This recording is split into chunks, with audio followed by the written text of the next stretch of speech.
რომ არა ომი, ადამიანი ვერასოდეს ვერ გაიგებდა, რამდენად კარგი თვისებების მატარებელია თვითონ. ბრძოლაში შედიხარ, შენ იცი რომ უკვე მკვდარი ხარ. ამიტომ ის არ არის ბარიერი.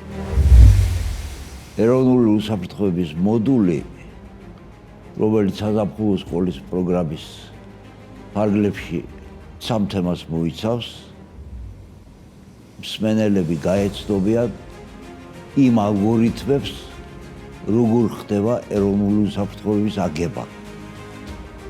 სახელმწიფო უსაფრთხოების სტრატეგიის აგება, რა მოდელები არსებობს ამისა და როგორ ვრცელდება ეს შემდგომ სახელმწიფოს მიერ გადადგმულ ნაბიჯებში.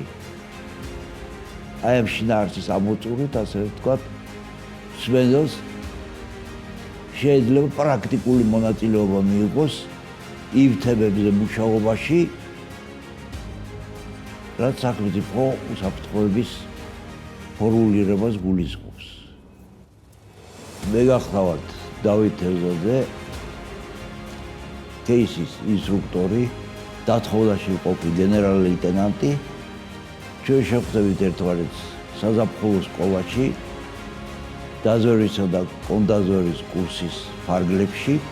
სახელმწიფო უსაფრთხოების საკითხებზე მუშაობდი როგორც სახელმწიფო უშიშროების საბჭოს ფარგლებში, ასევე როდესაც გახდით საქართველოს თავდაცვის მინისტრი 1998 წლიდან 2004 წლამდე.